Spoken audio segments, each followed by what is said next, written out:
he's a true role model for all of us. Ambassador Hoffman, we honor you today, and we feel very honored that you would accept the invitation to make the graduation address to this wonderful class of 2012.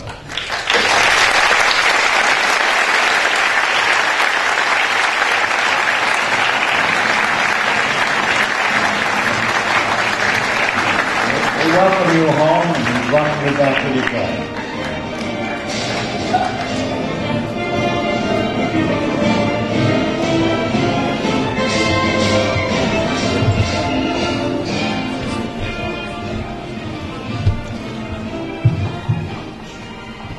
They only reserve a song like that for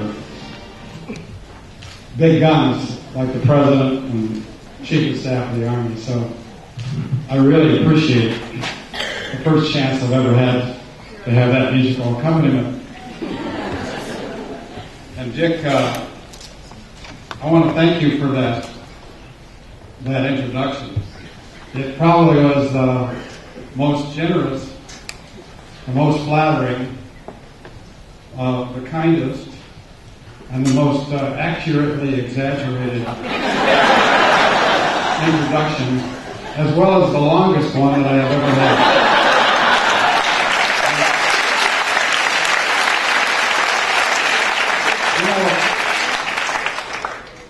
I didn't get to know this guy until about maybe 10, 12, 14 years ago, when I ran across him when I was working for the Republican Party and our president. And whenever we'd have an issue or a situation or we needed to penetrate Chicago, Dick Dushaswad was the go-to guy. And he has helped me immeasurably. We developed a friendship from those days, and Don and I have been honored with the pleasure of having been to the Derby with him and invited to his box. He's a very generous and kind man. And so it was only recently that I made the additional connection that we were tied at the hip, maybe even the umbilical cord, through Morgan Park Military Academy. And, it doesn't surprise me that you are the scion of alumni of Morgan Park. And although I didn't know you then as a cadet, I know that you all know him now, and we should all aspire to be like you. So thank you.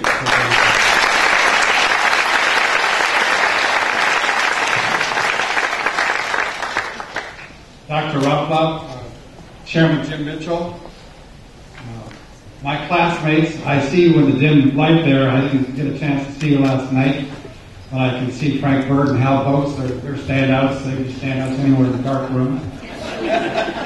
And others, and I hope to see you after this. Parents, teachers, distinguished guests, and finally to the class of 2012 of Morgan Park Academy. Thank you for the invitation to talk to you today. I said when Catherine called me, I said, never in a million years, we'll say 60, that's about the same. Did I ever believe that I would be standing before you and addressing you on such a beautiful day and to share the joy and honor of being with such a distinguished class? Now, probably the last task, and I'm speaking to you right here, I think it's very deliberately appropriate that the only people that are highlighted is the class of 2012, because you are stars and you are shining. And I can see the radiance in your face.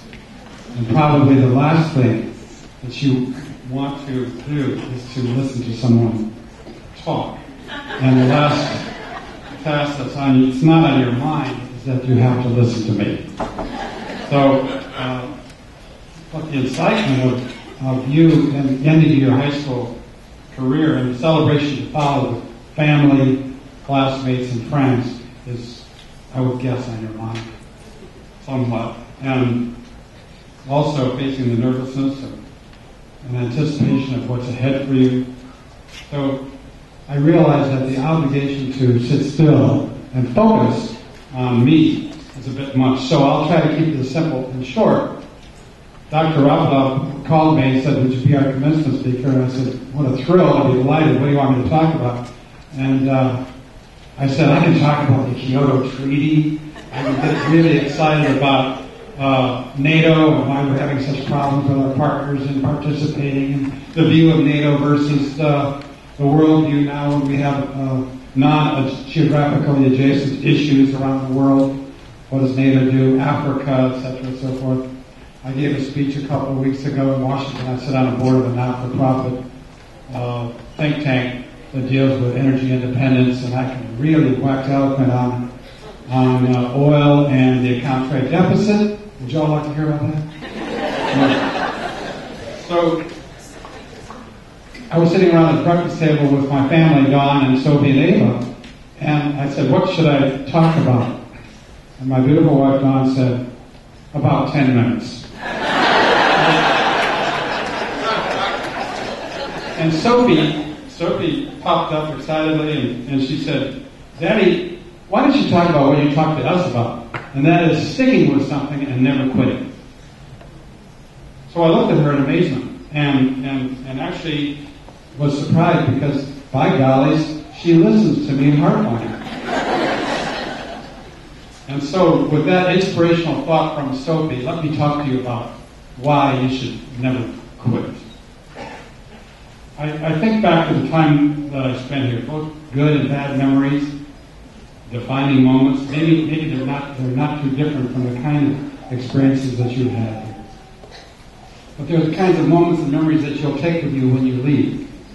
Different people and different incidents, to be sure, but the same kinds of emotions. We're all humans. We all have these kinds of emotions and problems.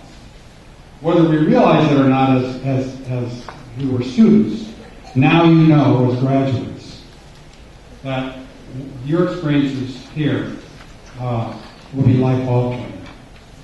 And so that you can never forget what you learned here. And those poignant moments with those special people will always reside in your heart.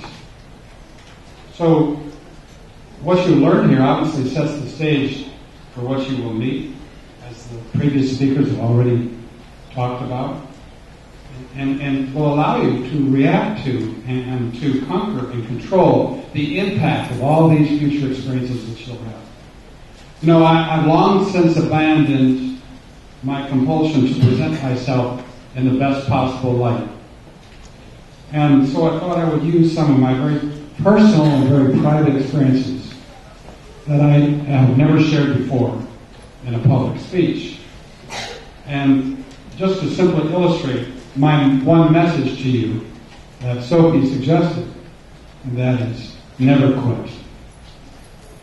Let me start with some impressions that have stayed with me from Morgan Park. Now all of them were rosy. You know, I always wanted to play football, and despite what Dick said, I did not play football or baseball.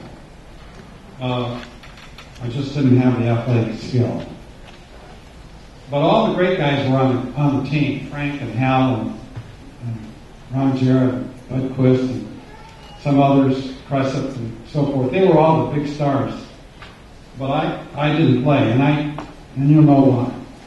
Well, one day I based on what my mother said I could do anything I wanted to do in life. I decided I wanted to play football.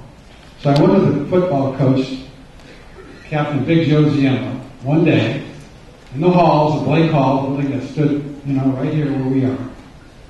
And I said, Coach, I'd like to play football. Do you think I'll be able to? And he looked down at me and he smiled.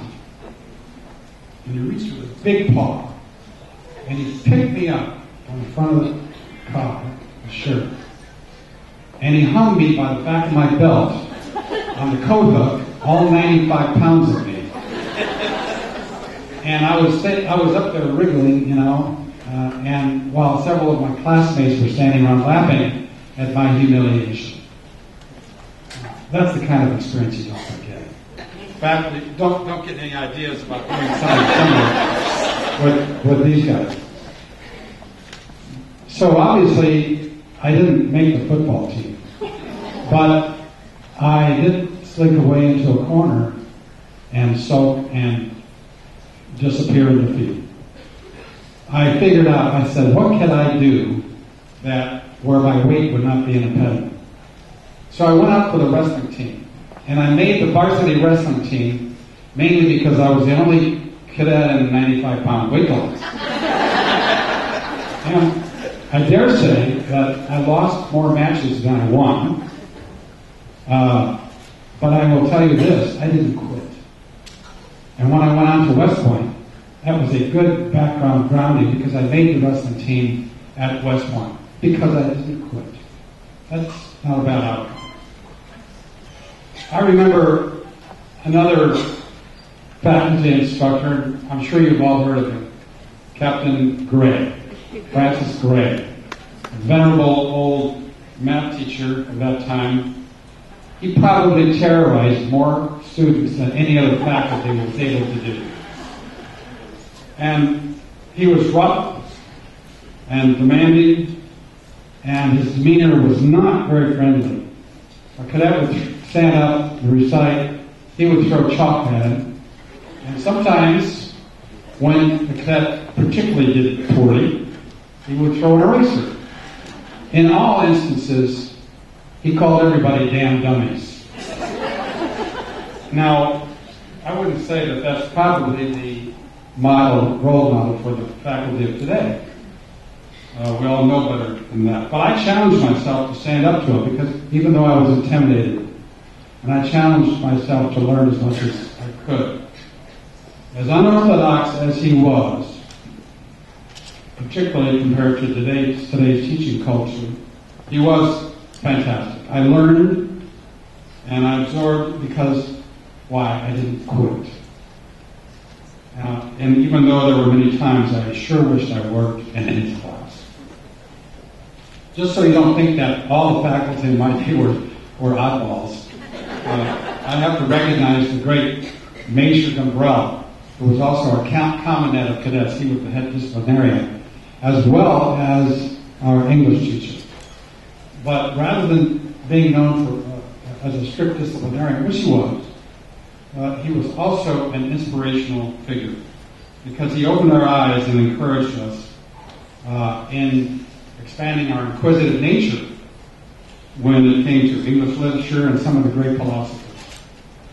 He was one of those teachers that every student has had, and you all have had one or more of them, I'm sure. Brilliant, inspiring, motivating teacher who really cares about you as an individual. His class I certainly did not want to quit, particularly he was teaching at college level. Finally, there was an instructor who played a very serendipitous role. He was my ROTC, that's the Reserve Officer Training Corps.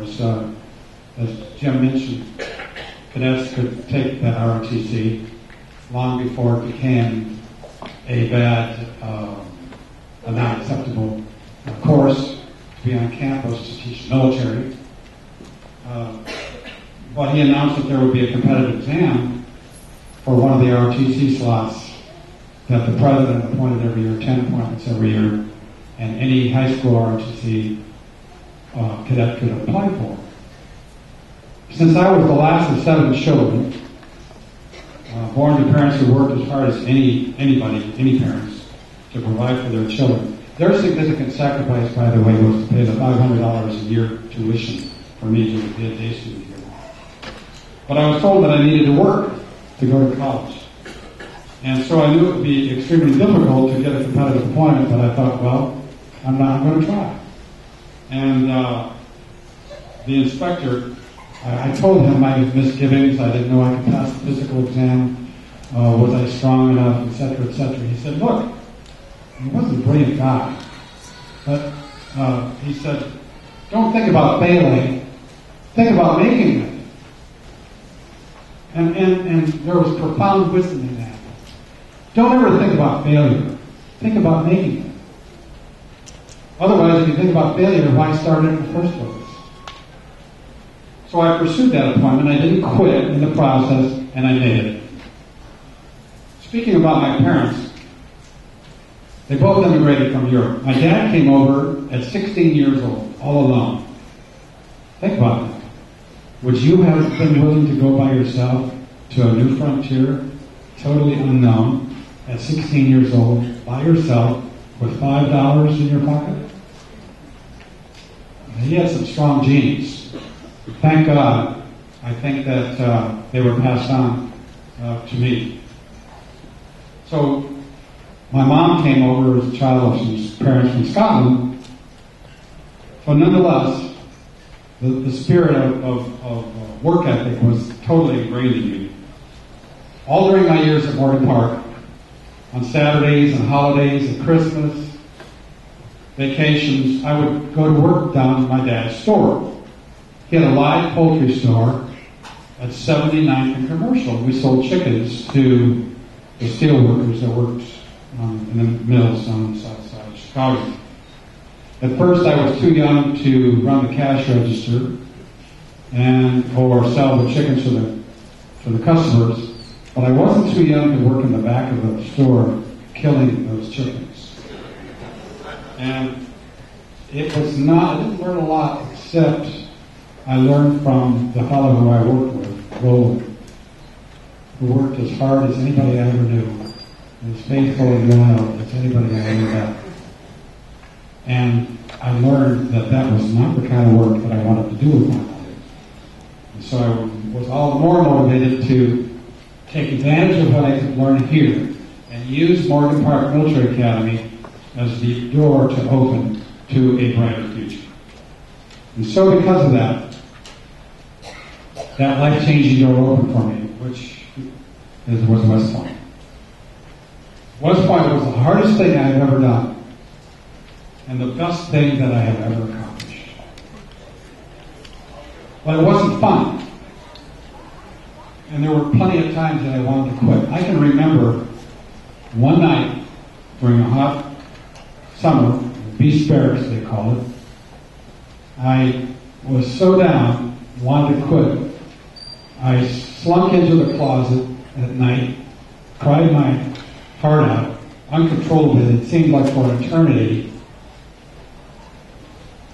Thinking I couldn't make it. Finally got myself together, came out, resolved to stay with it, and I didn't quit. And I made it. When I was a kid, I used to enjoy drawing cartoons, flying fighter planes, engaged in aerial combat over England or Germany during World War II. We also had competition who could draw the best representation of a German Messerschmitt. That required, so I wanted to fly fighters. So at West Point, I wasn't at the top of my class. I was pretty far down, but I was high enough to be able to secure a slot for Air Force, because all slots in the military were chosen by class ranking. But it required an eye exam. And I had to identify numbers out of a bunch of colored dots. And I failed that test. And I walked out. I wasn't going to be a pilot. I wasn't going to make it in the Air Force. And you know what I did? I went back in line. I went back to the examiner and I said, please give me one more chance. I did. You had to tap the chart a couple of times when I made the wrong answer, but I passed it, and I went on to become a fighter pilot. That was probably flying supersonic jet fighters was probably the most exhilarating ride that I've ever been on. But I have to tell you that I had a life-threatening experience in my early years of flying those airplanes. And every time I went up for a flight after that, I had that gnawing fear in my stomach that I wasn't going to make it. And so I stuck with it. I didn't quit. And I made it through. And damn proud that I did. So I can remember I used to wish that every time there was a mission scheduled, that I was hoping it would be scratched because of bad weather over the target area, or aircraft maintenance, or something that would down the flight. But I never took myself off the ready list, and I always flew when I was supposed to, and I stayed with it. Did not quit. After I left the Air Force, I took time out for that MBA. And then I went into my own business. I wanted to control my own destiny. I was a home builder in the Chicago area, and it was a marvelous ride. Fun for a while. Did a lot of sales, sold a lot of homes. And then one day there was a recession, and I wound up with no sales and millions of dollars of homes under construction with no possible way to pay the loans back. And one time, I can remember one night I came home, it was a Friday night, and I said to my wife, we're broke. I don't have money to pay payroll next week, much less, I don't have money for us. And that was a low point in my business career. But I didn't quit. So when I left that company was doing $2.5 billion in revenue. We had 4,500 employees. It was at the height of success. We were publicly listed on the stock exchange. So I didn't leave that company in bad times. I stuck with it through thick and thin. And I left at the high, at my own shoes.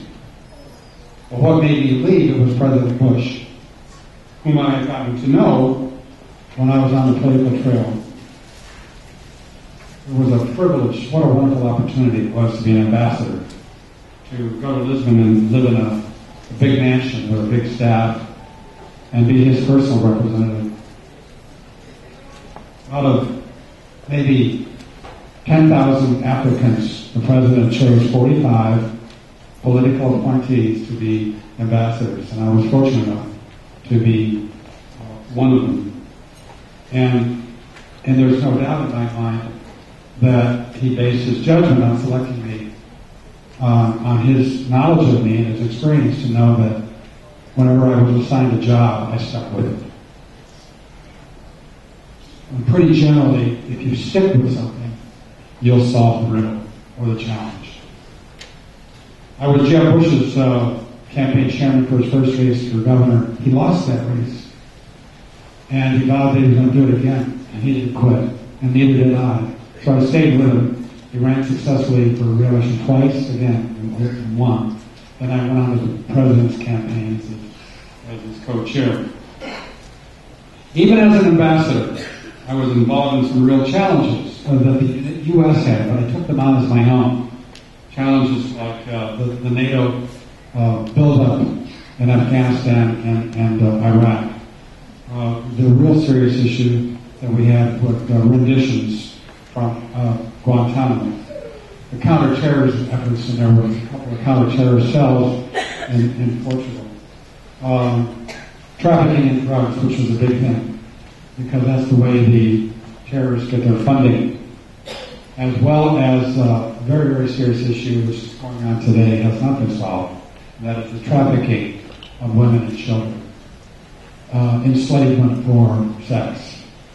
And I would urge you that if you ever take up a public cause, by the way, that would be a very noble one to get yourself involved with. So I used every interpersonal tool that I had learned throughout my life and earned a lot of value of persistent one-on-one personal engagement. Diplomacy is really simply the art of personal engagement. And you all will know that as you pursue your objectives. That personal one-on-one involvement is going to be the key to your success.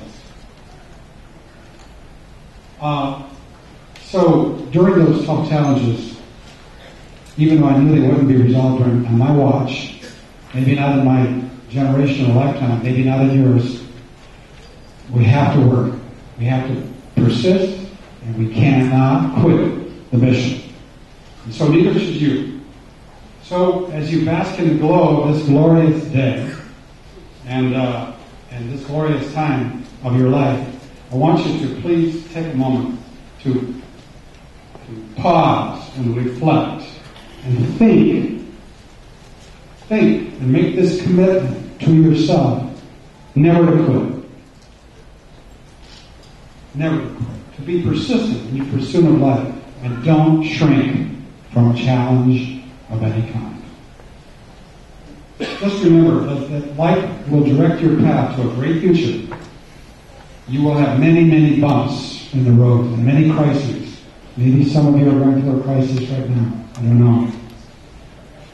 But each time that happens, each time that this challenge, crisis says to you're down, you're out, quit.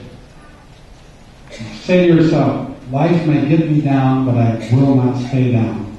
I will not quit.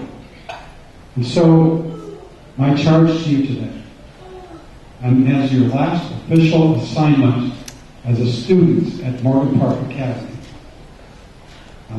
I want you to complete this exercise right now.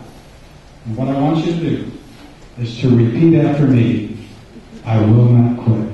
Are you ready? I will not quit. Come on. You can do a lot better than that. Once more. I will not quit. Okay. Like you did for that photo out there when you all did this and that and everything. One last time, give it all you got. I will not quit. Okay? Thank you very much. With that, I'm going to quit.